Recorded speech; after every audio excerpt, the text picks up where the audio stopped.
Magandang araw po sa inyong lahat mga kaibigan. Ito po si Rose Langon, ang inyong kagabay at kaaksyon. Huwag kayong bibitaw sapagkat punong-puno kami ng serbisyong publiko.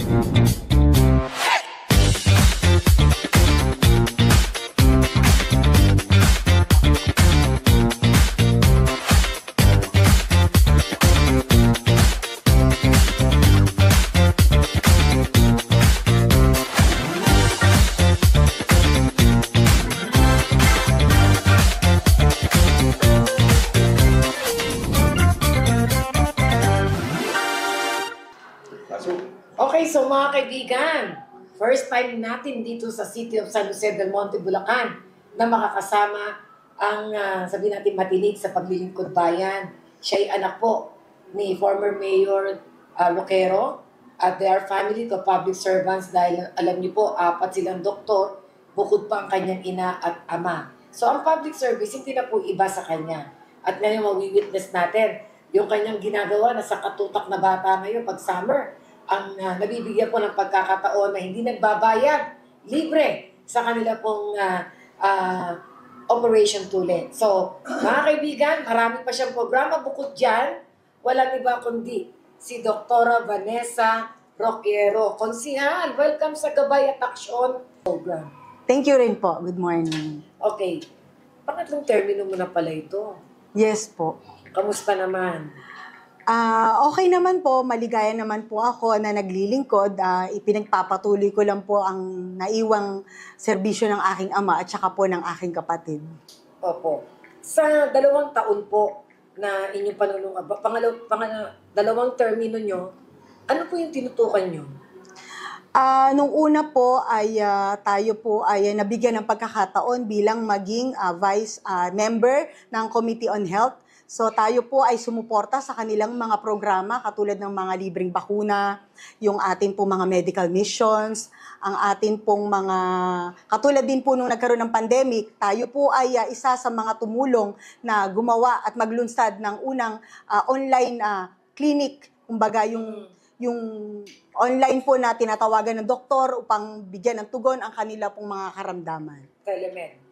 Yes po, telemedo. Bago pa una lunsad ng iba yon, ako na po ang nanguna. Dahil ang dami pong nagte-text ng panahon ng pandemic na kailangan po nila ng tulong ng medical. So nagawa na pala rito yon dito sa San Jose del Monte, no? Yes po. Yes. Ano nagtulak sa iyo na pasukin ng politika? Kaya nagulat ako, no? Kasi alam mo, yung daddy mo naging part ng Gabay when he was congressman and became mayor. So, ano nagtulak sa iyo? Alam mo naman ang politika, iba sa mundo ng mga doktor, no? Busy na kayo diyan. Opo. Tapos nahaluan pa ng politika. Unang-una muna po, ang naging inspirasyon ko sa paglilingkod at pagpapatuloy ng serbisyo ay ang aking pagpasok bilang isang medical officer sa ating ospital ng lungsod. Okay. 9 na taon po akong nagtrabaho dyan bilang ER doctor at nagpapagaling at nag-check up po ng mga pedya na bata na mga pasyente. Yun po ang nag-udyok sa akin at nagbigyan naman po ako ng pagkakataon. Ako po ay inimbitahan at ako naman po ay pinaunlakan ko sapagkat siguro nananalaytay na rin po sa dugo ang paglilingkod dahil po rin sa akin pong ama. Opo. Alam naman din natin, kanina nga pinagmamalaki ni Ermat mo yung from 5th class municipality ng San Jose del Monte, Bulacan ay naging first class to, the time of your father. Opo. Sa ngayon po, masasabi kong napakalaki na po ng inunlad po ng ating lungsod. Marami na pong naibibigay na benepisyo at marami na po talagang malawak na po ang natutulungan dahil po siguro napakalaking bagay din po na naging magkatuwang po ang ating pong mayor at ating congresswoman sa kanila pong pagsiservisyo po sa lungsod. Chairman po ng Committee on Health, kaya't dyan ko na po pinapasok ang mga programa po at mga proyektong may kinalaman po sa medical. Katulad na po niyan yung ating pong Oakland Birdie ngayon na isinasagawa. Na batch 2 na po tayo po ngayon na every summer po namin po iyang ginagawa. Bilang, syempre bago po tayo na pasok sa paglilingkod sa politika, tayo po ay talagang doktor. Nag-specialista po sa mga bata. Ngayon, pagkatapos ko pong makatapos ng aking residency at pumanaw po ang aking ama, ako po ay nagdesisyon na pong tumulong po sa aking ina dito sa aming ospital.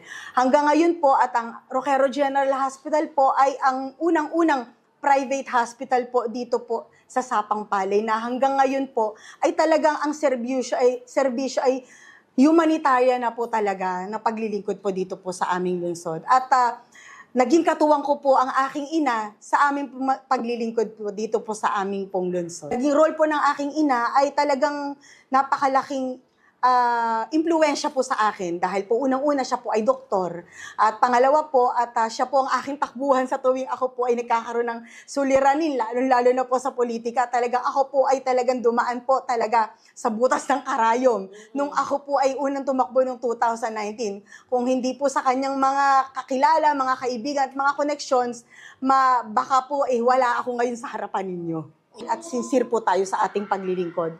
One at a time po. So ngayon po, tama po kayo, tatapusin po muna natin ang ating pong term bilang pong counselor. Okay po.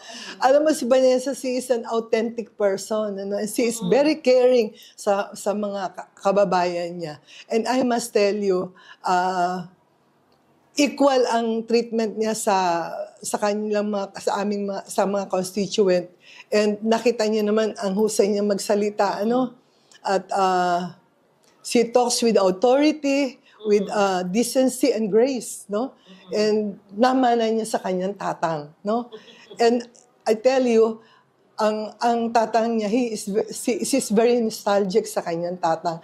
Yun ang kanyang matatawag nating inspirasyon sa kanyang paglilingkod. We are able to weather all the storms in our life.